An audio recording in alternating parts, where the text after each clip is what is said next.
Your source for everything paranormal.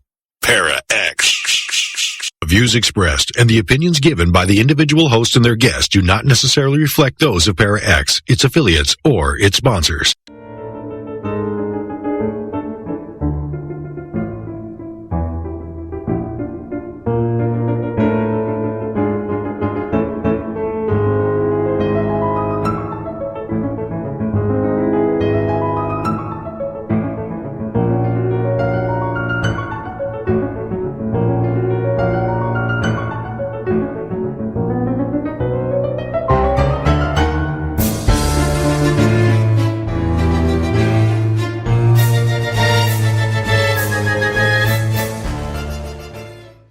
Welcome to Stirring the Cauldron. Now, here's your host, Marla Brooks. Hey, Merry meet everybody, and welcome to Stirring the Cauldron here on the Para-X Radio Network. The opening song for tonight's show was Ghost Dance by Kevin MacLeod, and that's because we are going to be talking about ghosts tonight. My guest is author Brandon Massullo. He's a clinical therapist and parapsychologist as well, so talk about the twain's meeting in the middle. And he's been fascinated by the paranormal for at least 20 years, a participant in and featured speaker at numerous events, paranormal events and forums, and he studied psychology and parapsychology at the University of Edinburgh in Scotland. And his research has been cited in numerous parapsychological journals, articles, and mainstream books. And he's with us tonight to talk about his new book, The Ghost Studies. So, Brandon, welcome to the show. Well, thanks for having me, Marla. It's great to be here. Mm-hmm. Well, it's really interesting because, I said something about parapsychology and clinical science. They usually crash burn in the middle. And a good friend of mine who's a veteran investigator and also a researcher of ghosts and hauntings and, things that go bump in the night, has a great answer when people ask him if he believes in ghosts. And he says that he absolutely believes that people see and report ghosts and that the quality and quantity of their testimony puts that beyond question. But for him, it's not a question of belief. It's more like a quest for understanding what those people are seeing and experiencing and why they're having these experiences. And you've probably been asked the same question over and over and over again, so it's not going to hurt for me to ask one more time. Do you believe in ghosts? I love that. I love his answer. That was really good. So he answered it without even answering it. Yeah, really. I think I kind of fall into... I believe that there's a lot of paranormal phenomenon that occur that we really don't have the answers to. I mean, in my experience, I think science has sort of dropped the ball when it comes to explaining ghostly encounters. So often these encounters will be explained away by science as hallucinations, misinterpretations, overactive imaginations. And the individuals who actually have these terrifying encounters, they're left to sort of struggle to find answers and are often kind of left with, finding the answers themselves, whether that's through reality television, reading books, Googling. So, people, they struggle to find the answers to these questions. I think there are paranormal phenomena that happen. Ghosts sort of imply that there's survival after death. And I'm really on the fence about that. Some days I think, yeah, that's a great possibility. Other days I'm like, man, I don't know. I think it's other things going on, like psi and ESP and telepathy. I think sometimes those play a huge role in ghostly encounters. So pretty much your clinical psychologist mind does clash with your paranormal mind. What's interesting is that parapsychology is actually sort of branching into clinical therapy. There's actually a whole, I guess you'd call it branch of psychology called clinical parapsychology, and that's really dealing with people's distressing paranormal experiences. There's books, there's textbooks written on sort of how to counsel people who've been through some paranormal phenomenon, because sometimes it could be life-changing for people, and they don't really know how to wrap their heads around it. Yeah, and so you're kind of somewhere on the fence there, Yeah, depending on the day and the depending on the day. circumstance. Yeah, when Yeah. in the book, I take a pretty hardcore stance that I do believe paranormal phenomena occur. hmm And then, what's the proper definition of paranormal phenomenon? I mean, textbook wise, it's something that isn't normal. But then how do you describe normalcy? It's like the dog chasing its tail on that one. Yeah, I would agree 100%. Abnormal, normal. It's perception. To one hmm person, it could be one thing, another person, it could be another thing. Yep. Perception and the day. Yeah, exactly. Yeah, 'cause some very normal people get a little paranormal on certain days. Yeah, and I think they always do those research, those polls or whatever, and they say, I Uh-huh. think the latest one was 40% of Americans believe in that a house could be haunted or that ghosts exist or something like that. So 40% is not really abnormal. I mean, that's a lot of the population, Yeah, over the last 20 years particularly. That was when, 10% of the population believed in any of that. So I guess people in paranormal study have come a long way, in a sense.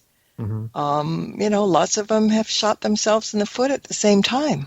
It's really it's a sticky wicket to deal with. I mean, there are lots of speculation about ghosts and hauntings and life after death in general.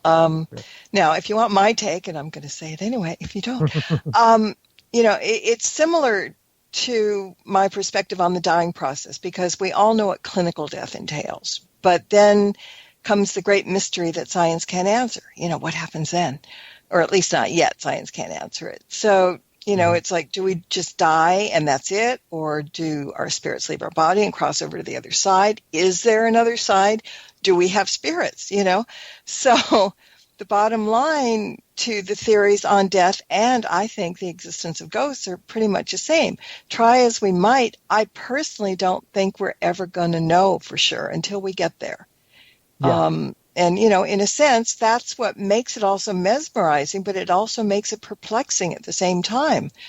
Do you think that the scientific community or even the paranormal community can at some point quantify that, this is what happens for sure? I really don't. It's almost an impossible task to some Yeah. degree. I think near-death experiences are, I would say, those are phenomenon that really give us the best look at what might happen after a person passes away. Right. And in those cases, and a lot of the research and a lot of the books on that, if when you really start going into that rabbit hole, it's very interesting. And other cases that really stand out for me are these sort of spontaneous paranormal phenomenon. So that's your crisis apparitions, your Right. sort of deathbed apparitions, where you're laying in bed on some random Wednesday, and your grandma appears to you saying, Right. thanks for all the memories, I got to go, and then you get a call the next morning that she passed away the night before. Right. So those sort of spontaneous paranormal phenomenon right there, those are to me the best evidence for this idea that it could be consciousness that sort of is it survival after death? Are spirits coming back to communicate, or is it some sort of like consciousness that's sort of out there in the universe that we sort of resonate with or pick up to some degree? Well, isn't it still kind of a mystery what keeps our bodies going and our conscious mind working? Yeah, to some degree. I don't think. Well, yeah. I mean, the physical aspects, sure, but the mind and things like that, other than mechanically working the things that do mechanically kind of work. The brain. What powers the brain? And there's a lot more research now saying maybe the brain isn't like a physical thing. That's it's not. Consciousness may not be located in the brain. It might be something that's located outside the brain. And there's a lot of people in quantum physics and neuropsychology that are saying, maybe consciousness isn't located in a physical structure. Maybe it's something that's out in the atmosphere that we sort of link with. which opens up a door to a lot of, more questions and more theories. But I think over the last, 10, 15 years, you say that if someone would have said that 15 years ago, they probably would have been laughed at. Yeah. Nowadays, it's very common in research journals to see someone thinking outside the box like that. There's a lot of people starting to do that, and there's just so many directions that they can go in. As you said, this whole thing is perplexing. It's we're chasing down something that we hope to find. There are a lot of people out there, para people that do, in their mind, have conclusive evidence, which is great. There are people who want to believe so hard that they may not have the conclusive evidence that we would consider enough, but they're going to believe it anyway out of fear, because, fear is like a great conductive thing to get people looking at things going deeper on. And I don't think it's a waste of time to look into this kind of research and try to figure things out. I don't. But I think at best it's going to be frustrating because, we're only going to get so close. So how did you get involved to begin with? I feel like I've always been involved. But I think in high school is when I really started, picking up books about parapsychology and reading a little bit more about it. Then I actually went to college and studied psychology. And from there, I got a degree in counseling, and I did the 9 to 5 sort of thing where I had a clinical practice, private practice. I did outpatient counseling. I actually did some inpatient work too. And then I was like, you know what? I really like this parapsychology thing, and I ended up going overseas because there's no universities in America that teach parapsychology. Right. So you have to go overseas, and that's Scotland, Yeah, and that's when I went to Scotland and really studied parapsychology there. The degree was in psychological research methods with specialization in parapsychology. But my dissertation and my research was in environmental sensitivity and paranormal experiences, and I did some research at a place called Mary King's Close in Scotland. Yes. Yeah, it's a pretty famous place up there.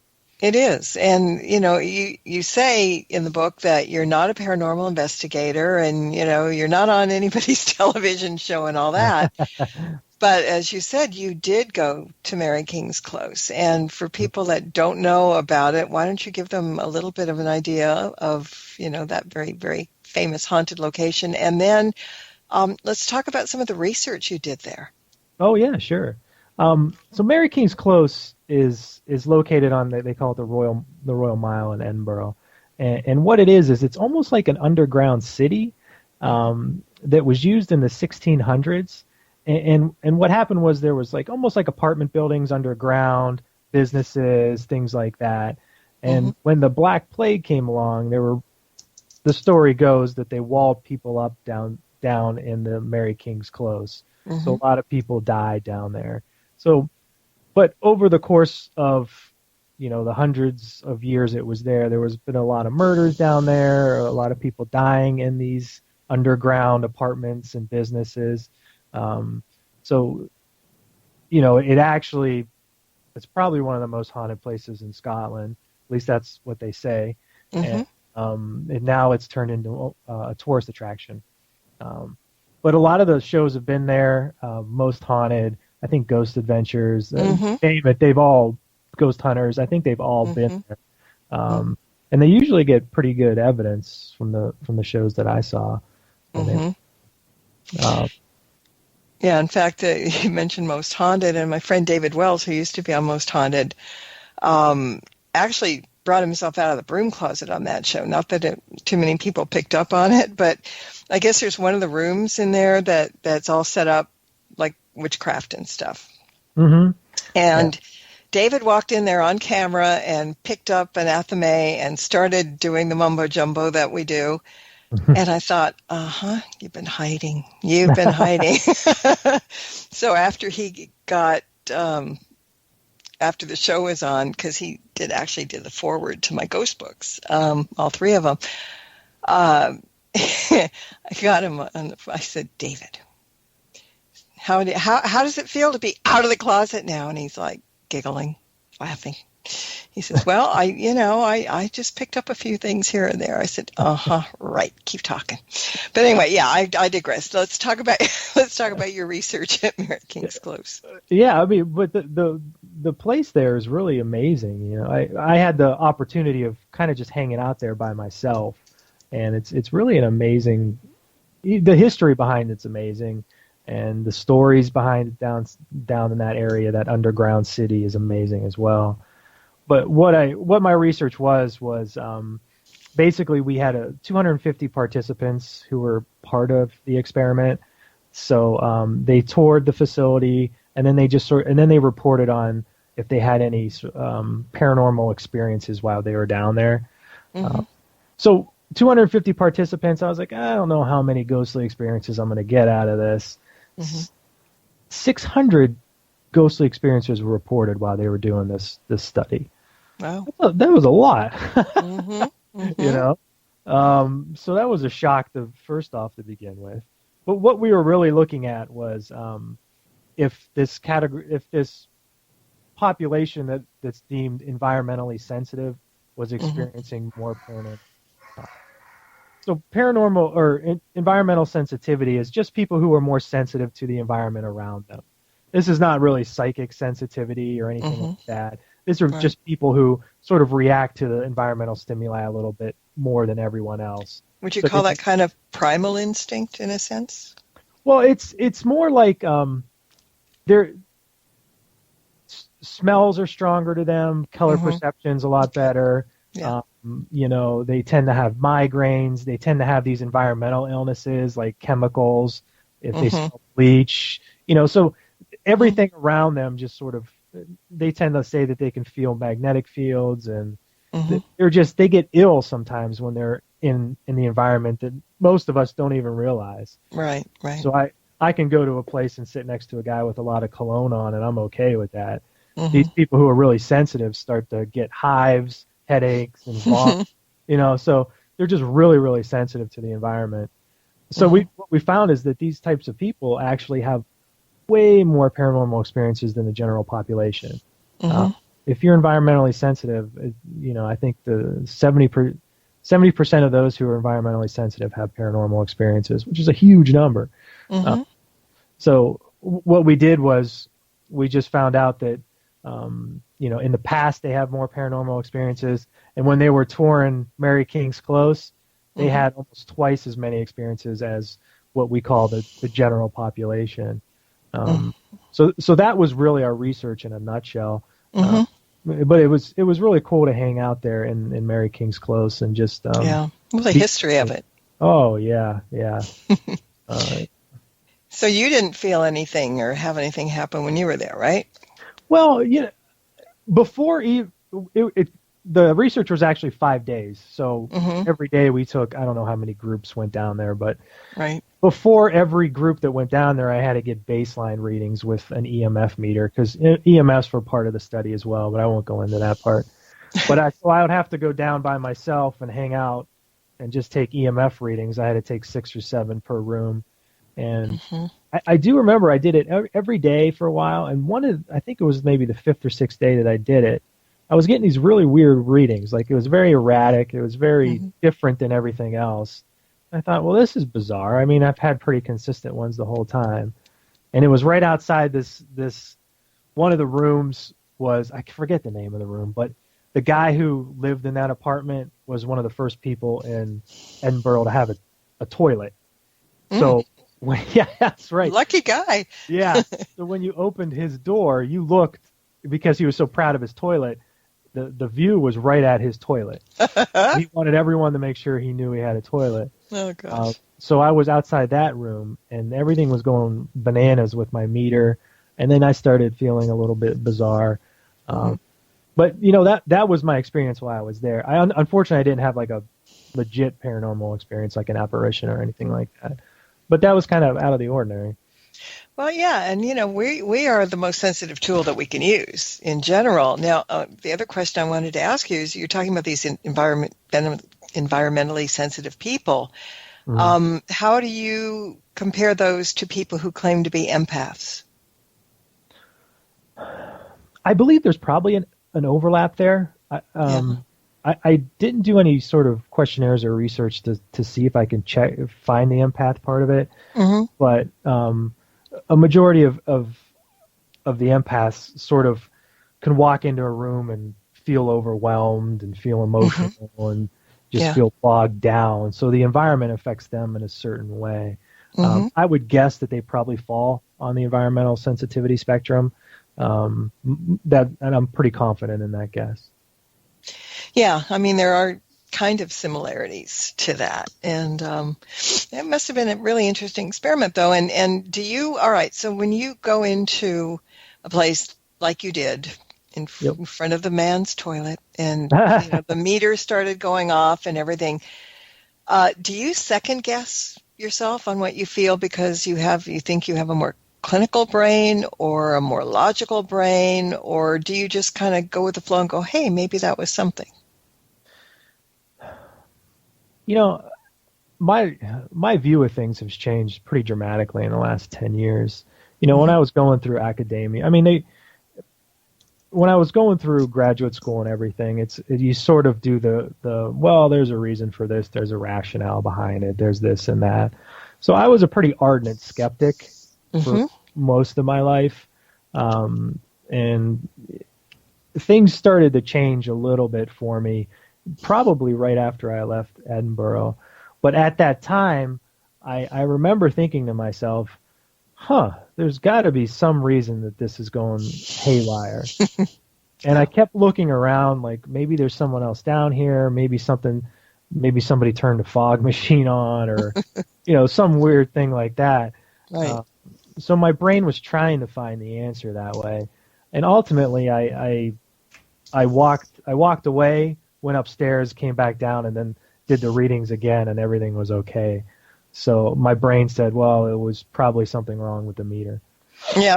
Yeah. So there was the fluke, or the battery was low. Yeah, see? Yeah. It helped sleep that night, so. I think people talk themselves out of things sometimes because they're afraid or things. It's just kind of, I don't know. I think people that kind of go with the flow and just kind of accept it and go, that was interesting, probably have more experiences and a more open mind to it. And skeptic is good. I mean, we all need to be skeptics. Anybody that believes in the paranormal. Cynics are not good because you will never change their mind. They're just stubborn. They're going to be cynical, and that's it. There's no such thing. End of story. Those are the ones you kind of want to kick in the pants because they're missing so much out of life and so many possibilities that might be there. And then people say, okay, well, you say that. Well, what, are you living in a dream world? No. We all live in the real world, but I think there probably is a little bit more to it than what we know, and in many ways. Yeah, and I've always been fascinated with ghosts, but I never had a paranormal experience. So I was highly skeptical of those who did. This is Brandon of years ago. But about a year into researching the book I was doing, I really started looking more closely at sort of the thoughts and theories outside of mainstream science. And this is sort of books by Carl Jung, Rupert Sheldrake, Nandor Fodor, Michael Chalice, Robert Beckert. And they really sort of opened my eyes to these alternative ideas on consciousness and psi abilities. And, one night, because the book started out as sort of a skeptical look at ghostly phenomenon. And it morphed into something way different than that. But I had an epiphany one night when I was struggling with sort of these new concepts about consciousness, psi, and paranormal experiences. And I was trying to sort of fit them into my conservative view of the world. And I realized that I just spent too much time reading articles, books, skeptical blogs that I'd sort of forgotten, and you mentioned this before, the aspect of the most important aspect of understanding paranormal experiences, and that's people. So I really spent the next 3-4 years just gathering firsthand accounts of ghostly encounters. I went book after book I read about ghostly encounters. I went to paranormal conventions, spoke with investigators. Anyone who was willing to tell me a ghost story, I listened to. And I didn't interrupt them, I didn't judge them, and I didn't try to debunk the claims. And at that point, what's amazing is I started sort of, finding similarities, and I started sort of getting more hooked on this idea of the paranormal phenomenon that's out there, because these people weren't lying, and there's no way they were lying about this stuff. And that's really when I started to shift my thoughts and shift everything. Yeah. And I think we all need that in our lives. We need a shake-up sometimes. And you get those clinical, you get that sort of academia, and there's always a reason or an answer for everything. And hey, I have a degree, I know what I'm talking about. That type of thinking, and Right. And then when people start telling you stories, it's like, well, it was because of this. It was misinterpretation. It was a hallucination. You didn't sleep well. It was sleep paralysis. It's almost insulting to do that to somebody. And I sort of changed my whole perspective of things, which I think I'm better for it now. Yeah, I mean, an open mind allows you possibilities. A closed mind, you don't have those possibilities. And, I think the world is made up of many layers, and most of them we can't see. And, at some point, someday, maybe, humankind will have a bigger brain, or have, a whole different set of feelers out there, and be able to pick up things. But in the meantime, you have to kind of accept what you see.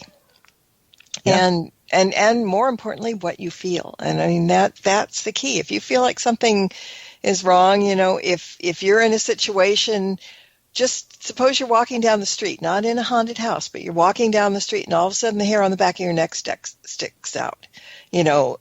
Something's wrong. You can't maybe explain it. It may not be a ghost trying to, trip you or anything, but you feel something, and it may be, again, a primal sensation of fear or whatever, like a dog with the hackles coming up on their backs. But you just have to kind of listen to it, and appreciate that it's there, and you don't have to dwell, but just move on. That's the way it is. Now, in your book, let's get back to that for a minute, you define the term ghost as an implication of survival after death. And, again, lots of people do that as well. But in the field, people talk about it a little bit differently between ghosts and spirits. They use the term ghost to define a spirit that haunts, whereas a spirit in of itself is the non-physical part of a person, their soul, if you will. And not necessarily a ghost. So any thoughts on the ghost versus spirit theory? Or does it all kind of boil down to one thing for you? It's so challenging, because I think everyone has different sort of definitions of these things. I think it kind of boils down into one for me. I look at it as survival after death.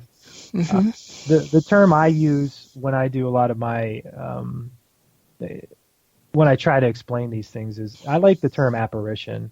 That the apparition doesn't really say, survival after death. What it is sort of like a ghost-like image, or, like when you talk about the grandma appearing before your eyes, that's a visual apparition of your grandma. I'm not saying it's a ghost. I'm not saying she's surviving after death or anything like that, but it is a visual apparition. So those type, I really like that term, and I think it saves you, because when you say ghost, you imply a lot of things. Whereas apparition, you're just saying a visual image. And I think that's a key thing to think about.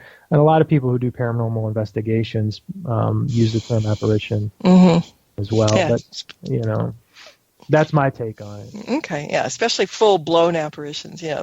Those are the ones that get them running. And I'm sure you've talked to many people who have seen those as well. Oh, sure. Now, the book gives new perspectives on the origins of paranormal experiences, and also provides scientific explanations for paranormal occurrences. So as a parapsychologist and clinical therapist, are you looking at the world... Well, you said you're getting more towards the paranormal side, but evidence-wise, scientific evidence is there. Let's say EMF. Let's talk about EMF for just a second. We have the meters. We can read the meters. That technically is scientific. We can't read the mind. We can't read, what a medium says or something. And it's got to be a kind of a difficult dance on both sides of the fence to try to not side with one or the other, because most people do have a scientific mind and they need to see proof. And sure, you can talk a blue streak about what you've seen to somebody and they haven't seen it and they don't believe it. They think you're kind of crazy. I was glad to hear that when you said that people start telling you their stories, that you don't say anything, you don't judge and everything. And that's great, because a lot of people do. Sure. So you do have some new perspectives, and we're going to get to that in a minute. But I just, right at the beginning of the book, again, and we talked about this a minute ago, you don't claim to be psychic. You don't investigate. You don't really watch the TV shows either. Do you think by not being involved hands-on on investigations and things yourself, do you think that hinders you from becoming more open to the paranormal? Because a lot of people will say once you fully jump in and believe and actively take part in it, the door is open, or the veil thins, or however you want to call it. Do you think you're kind of at a disadvantage because you're not going out and doing that kind of field work? I would like to do more of that. I don't know if necessarily I'm at a disadvantage. I think sometimes when people stay at a haunted hotel, or people go to a haunted resort, or people go to a haunted school or cemetery, or whatever the story is, there's some suggestibility that you're possibly going to see a ghost. And I think if you go into a place knowing that it's haunted, feeling that it's haunted, there's a high probability that you could misinterpret things as well. Mm-hmm. So I think that I'm not at a disadvantage. I think that I'm open to the possibility of doing it.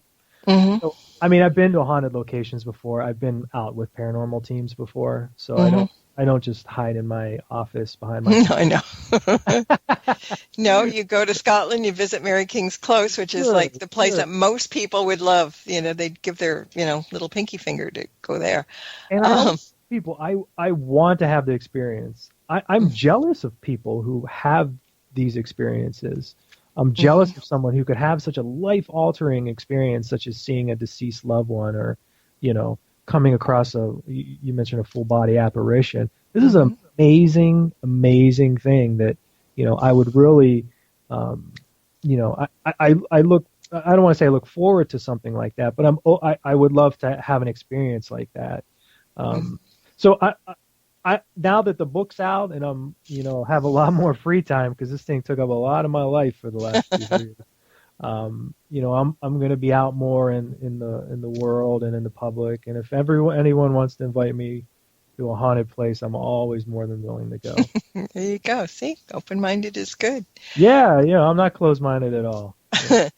Got a quick question from the chat room. She wants to know if your book addresses cryptids as paranormal. I don't mention cryptids at all. I'll be honest with you, I don't know much about that field. I have a lot of friends who I talk about cryptids with, who've written some books in the area, but I'll be honest with you, that's a tough one. There's so many. So yes, it is. I mainly, a lot of my research, and this is past and present, focuses on ghosts, apparitions, psi ability, which is telepathy, ESP, those types of things. So I usually fall into that category. I don't go towards the cryptids or UFOs. Mm-hmm. Well, as you said, that's 10 other books in the making. Oh, gosh, yeah. Another question, could ghosts be a largely... it's written strangely. Could ghosts largely be an interpersonal affair with environment and humans? Yes, I would agree with that 100%. what did he say? An interpersonal affair? Is that what the... Yeah. Okay. Interpersonal affair with environment and humans. Yeah. I would agree with that 100%. I think a lot of the ghostly phenomenon that are out there is sort of telepathy and people resonating with the environment. And so I think the environment plays a huge role in ghostly encounters. And I think people's emotions play a huge role. I think bioenergetics is a huge role. Environmental stuff is a huge role. All that stuff combined is really what causes a ghostly encounter. Except for those spontaneous ones that come in the middle of the night when you find out, grandma says goodbye and you don't know why until the next morning. Yeah. Well, actually, that has a lot to do with the environment. Well, if you think about it, okay. if we take a step back a little bit, if grandma passes away, let's say, and as she's passing away, she's having this huge, let's say she gets in a car accident or something like that. She's going through a huge emotional upheaval. Sure. A lot of distress, a lot of concern. That's a very traumatic situation. So she might, that sort of is, from my point of view, the catalyst or the starting point to a ghostly encounter.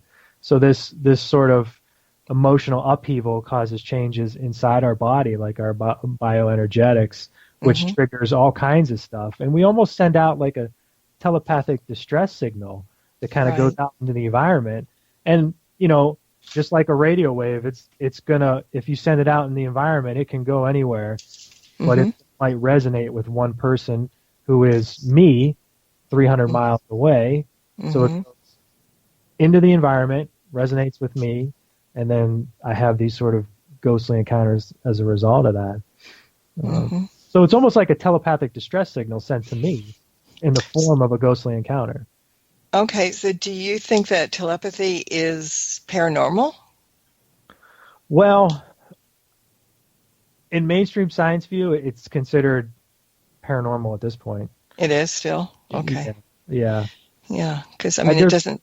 There's a lot of research backing it up, but, if you send a poll to every university professor in the world, my guess is maybe 5% would say telepathy exists. Okay. Maybe. I don't know. Yeah. There's just so much out there that needs to be studied, so many different aspects. Like I said, the onion peeling the layers back. It would take several lifetimes to get this all figured out. But the psi hypothesis, which psi is in parapsychology is that encompassing term, which describes, clairvoyance, psychokinesis, remote viewing, telepathy. Right. That's all psi. But the psi hypothesis generally says that person A, who is sort of the agent, or sends a telepathic message, usually during a distressful event, which is picked up by person B, and it's sort of interpreted, auditory, visual, and tactile, by this other person. And the psi hypothesis contends that ghosts are not so much like these discarnate beings, but sort of the workings of ESP, telepathy, thought transference, and communication at a distance. And when we think of telepathy, we don't think of ghosts, but a lot of times, telepathy, people get hunches, people see images, people have smell the perfume of their grandmother. That happens in telepathy. And those things are very commonly reported haunt type phenomenon. Overwhelming emotions, auditory, like hearing the voice of your mom, tactile, feeling someone rubbing your shoulders. That's all part of telepathy too.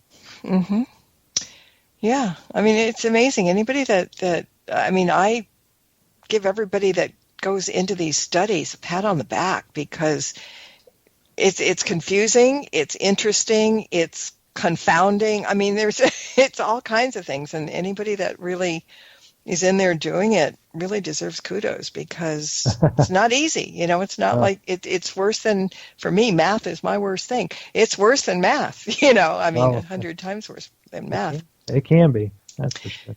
Yeah. We've touched on, we were talking about spontaneous apparitions and stuff. And you do have a couple of new theories about this. You've got the spontaneous apparitional trace theory and the ghostly ingredients theory. Yes. You want to talk a little bit about them? Sure. So they kind of go hand in hand. One plays out the other. Ghostly ingredients theory has to do with these spontaneous cases that I talked about. So these are your crisis apparitions and deathbed apparitions as well, or deathbed visions. But spontaneous cases are a great way to sort of get a glimpse into the phenomenon of apparitions because they involve one-time occurrences of paranormal phenomenon. So when you research the paranormal, you can get a pretty good wealth of information just by these spontaneous cases. There's fewer variables. It kind of makes it a little bit easier. So the idea that telepathy, ESP, and communication at a distance is possible cause for apparitions is something that's kind of been discussed since the 1800s. Phantasms of the Living was a book that came out, I think it was late 1800s. And then there's numerous other ones. But really what they say is there's a connection between telepathy and apparitions. And this is where ghostly ingredients theories come from. And I more or less believe that it's sort of psychological aspects plus bioenergetic aspects plus external environmental acquisition or getting stuff from the environment, and then that leads to an actual ghostly encounter. So, if you look at it, in a sense, you have emotions related to a crisis or life-threatening event. This triggers bioenergetic fluctuations, which affect our human electric field, sort of tuning our biological antennas so we could admit or access external information in the atmosphere to communicate distress, alert others of trauma, or to ease our psychological injury. So it's really an equation. 1 + 2 + 3 = a ghostly encounter. But basically, to put it down in a nutshell, it's sort of the psi hypothesis. This idea that we're communicating sort of at a distance with someone else. I like to, in the book, I go over a lot of case studies, I guess you could say. And I think they do a better job of explaining things because people can understand case studies a lot better than research and things like that. I know I can too. Sure. So usually I can give you a quick case example. Yeah, and, do. Yeah. Yeah, and then we can kind of just use it that way. Let me find one here real quick. So when we think of case studies, okay, here we go. When we think of them, we think of sort of ghostly type things. So here's one. Here we go. All right. So Tori had just settled down into bed and was looking forward to a good night's sleep. She just closed her eyes when she noticed a bright flash of light. She sat up in her bed and scanned the room. However, everything was back to blackness. She heard footsteps and actually smelled gasoline. She was then overwhelmed by a bright light, followed by an image of her older cousin Jerry, almost glowing while floating in front of her bed. She stated, "He was clear as if he was standing in front of me on a bright sunny day." Tori reported she even noticed the glare from his glasses. Jerry stared back at Tori, gave her the thumbs up signal, and then disappeared. The next morning, Tori had gotten a call from her mother stating her cousin Jerry died last night in an accident while working on his car. All right? So you could see there's a lot of similarities with ghostly encounters in this. So in this example, auditory phenomenon, so she heard footsteps. Olfactory phenomenon, she smelled gasoline. She also had a very vivid and specific image of her cousin. She even noticed like the glare from his glasses. That's how specific this apparition was. So, and this is all common. These are all reported cases of ghosts. So what we have here is the agent, who is cousin Jerry in this situation. This is the starting point. He's experiencing, I would say he's probably going through a pretty big emotional crisis, a life-threatening situation. I would say so, yes. We don't know what happened to Jerry in this case. He was working on a car and passed away, so something must have happened, and he was probably on his figuring maybe the car fell on him. He was feeling like, oh my God, this is the end. What am I going to do? So he was in a serious emotional distress. And we can sort of place ourselves in that situation to get an idea of kind of what he was going through. So this set in motion a huge chain of events, which eventually led to him sending somewhat of a distress signal to his cousin all the way across the world, wherever she was. And she actually saw a vision of him. Mm-hmm. So is this Jerry leaving his body and going to her? Or is this Jerry sending sort of this telepathic communication to her? My thought would be it's this distress signal that's actually sent to her, that she's picking up with or resonating in the air. And that's sort of giving this idea of what's going on. So that's, in a nutshell, the ghostly ingredients theory is overwhelming emotions lead to changes in your internal energy. So it causes fluctuations, and then that changes in our bioenergy sort of affect our electrical fields that kind of go out into the world. And once that's out in the world, anyone could really pick it up if you resonated with it. And then you get this sort of ghostly experience. So that's kind of a broad example of the ghostly experience theory. And I think that's the starting point for everything. Go ahead. No, I was just going to say the one thing about this book that I want to interject is it's not like reading a textbook, people. It's not. So I just wanted to bring that up. There's the case histories. It's written. It's a really easy read. So, don't think it's all like clinical and, quantum physics. It isn't. No, sorry. No, go ahead. It has nothing to do with quantum physics, actually. Yeah. So I just introduced basic stuff, and I try to explain things through case examples, like I said before. I think that's the easiest way to do it. Right. So I really present a lot of stuff, research, and then I back it up with sort of case examples and explanations. So it's a pretty easy read. Even if you're a beginner, even if you've never read a book on ghosts, you can pick it up and sort of get the idea behind it, which is good. I think that helps a lot of people. And the other theory that I talk about, the spontaneous apparitional trace theory, I can give you another case example and explain that one if we have time. Okay, sure we do. So in 1863, Deborah had a 19-year-old son who was fighting in the Battle of Gettysburg. According to Deborah, I woke up one morning around 2 a.m. feeling like I had been punched in the head. I was covered in sweat, had a terrible headache, and felt blood gushing down my face. I couldn't breathe, and I was gasping for air as if choking. I felt my lungs were filling with water or sludge, so I went to the bathroom to try and cough up the substance. I was overwhelmed with feelings of fear, sadness, and anger. Feeling weak, I sat down on the bathroom floor while crying. At that moment, I saw an image of my son in full uniform, this is Civil War uniform, and covered in blood. I then heard my son's voice saying, "Tell Mom I love her. Please tell her I love her." The image and my physical symptoms vanished within seconds. Picking myself off the floor, I looked in the mirror and saw no blood or bump that would indicate I hurt my head. A week later, Deborah learned of her son's death, which occurred at the same time as her strange symptoms that evening. According to reports, he died from a gunshot to the chest and severe head trauma. So if we look at that ghostly phenomenon reported, she had unexplained headaches and pains, which a lot of people get when they have ghost encounters, overwhelming sadness and fear. She actually had an apparition of her son in a uniform. She heard a voice, "Tell Mom I love her," and she felt blood gushing down her head, which is tactile phenomenon, which is sort of like feeling someone tugging at your leg. And she felt like her lungs were filling with water. Right. So all these things happened. And this is sort of this idea where the son was dying, he was going through all this emotional distress, and he sent this idea to the mom who lives in Idaho, I'm going to say. So let's skip ahead 150 years. Have you ever been to Gettysburg, Marla? No, but a lot of people in the chat room have, because they've investigated there. Anyway, go ahead.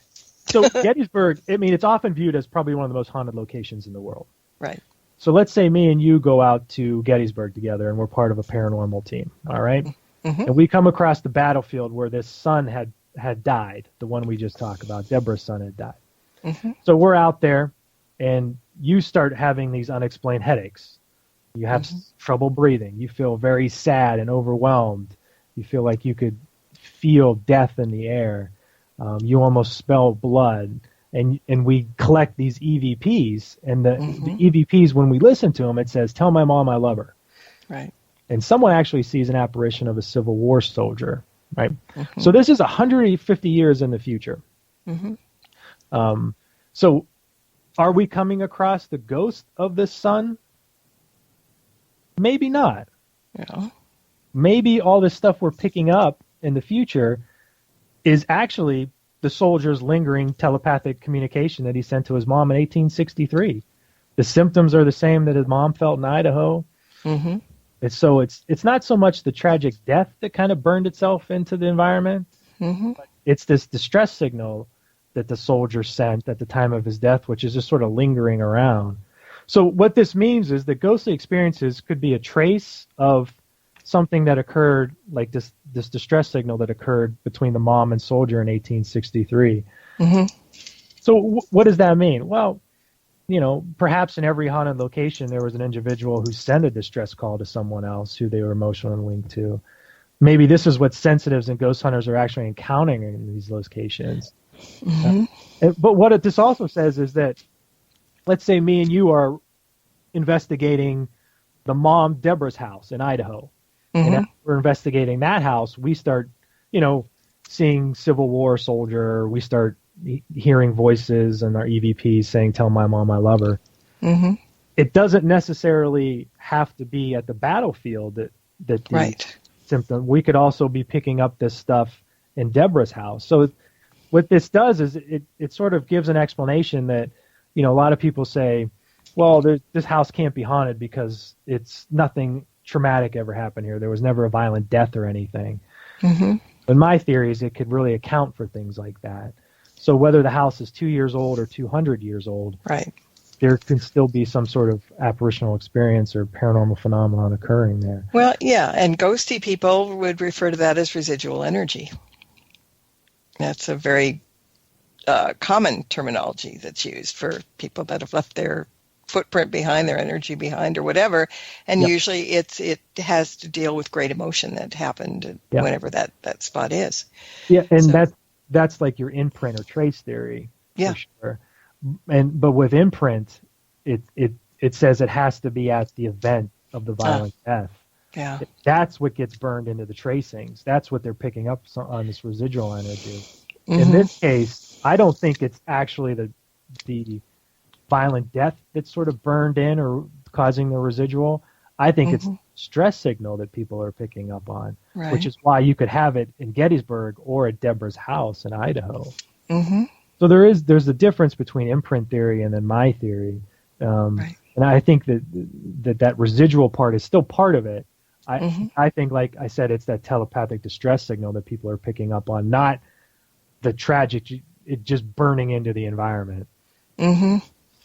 Yeah. The whole thing is fascinating. I mean, at one point, I've told this story, but I've got like 30 seconds to tell you, but I was at a cemetery and feeling great, and we were doing a shoot for something, I don't remember what, and I leaned over on this headstone, and I was kind of like, da, da, da, da, da, right? And all of a sudden, I felt like I was having a heart attack. I mean, I got flushed, I got short of breath, my heart was pounding a mile a minute and whatever, and I thought, oh, God, why am I having a panic attack, right? So I stepped away from the stone, and the minute I did, all the symptoms went away. Go figure. and it was just like, okie dokie. So let's not lean on any more headstones anymore. And, and somebody there said, well, whoever's stone that was probably showing you the way she died. It was a she, passing on the emotion of death or the moment of death. Could it be? I don't know. I just thought it was really weird. It came and went, just by touching the stone. It was like magic. So, it's hard to make heads or tails out of that. Yep. But it's really a fascinating thing. I've got 20 more questions and some more questions from the chat, but we just don't have time. This is bad. Oh, no. So, the hour, like we were talking about earlier, it just kind of flies away really, really quickly. But maybe you should come back at some point and we'll, get on the rest of these questions answered, because it's really, it's nice to have an intelligent discussion that goes on both sides of the coin and opens a lot of minds to thinking a little bit. So Yep. Let's plan on doing that. Yeah, sure. In the meantime, I want you to tell everybody where they can get a hold of you, where they can find the book, and if you have any other events coming up or anything, that people might want to know about. Sure. So my website is hauntedtheories.com, hauntedtheories.com. My Facebook page is Haunted Theories, and I'm at Haunted Theories on Twitter as well. You can get the book, The Ghost Studies, New Perspectives on the Origins of Paranormal Experiences, anywhere online, Amazon. If you like to buy it actually in the stores, most Barnes & Nobles are carrying it as well, so you can actually walk in the store and get it. As far as where I'm going to be, I'm actually going to be in South Bend, Indiana, my first time ever this weekend. Yeah, at the South Bend Para Rally. And then I do a talk for Public's Parapsychology, which is a website, and in the end of October. But you can go on my website. I have all my events and everything on there. And I have a little bit more about my theories and thoughts and my past research and all that. So it's pretty accessible on my website, hauntedtheories.com. You're easy to find. Yeah. Well, really, thank you for joining me tonight and sharing your ghost studies with us all. A lot of talk in the chat room, a lot of food for thought that you're leaving everybody with, which I think is always a good thing. When the brain kicks into gear, it can't be bad. So really, thank you for coming on, and we'll do it again. Yes, look forward to that. Thank you. And I want to thank everyone for listening in as well tonight. And until next time, everybody, blessed be, and merry meet again. Good night. This has been another edition of Stirring the Cauldron with Marla Brooks. Be sure to tune in next week at this same time for another great guest and more cauldron stirring. Any rebroadcast or other use of this program without explicit permission is strictly prohibited. Copyright 2014. Moonlight Hall by Kevin MacLeod, licensed through Incompetech.com.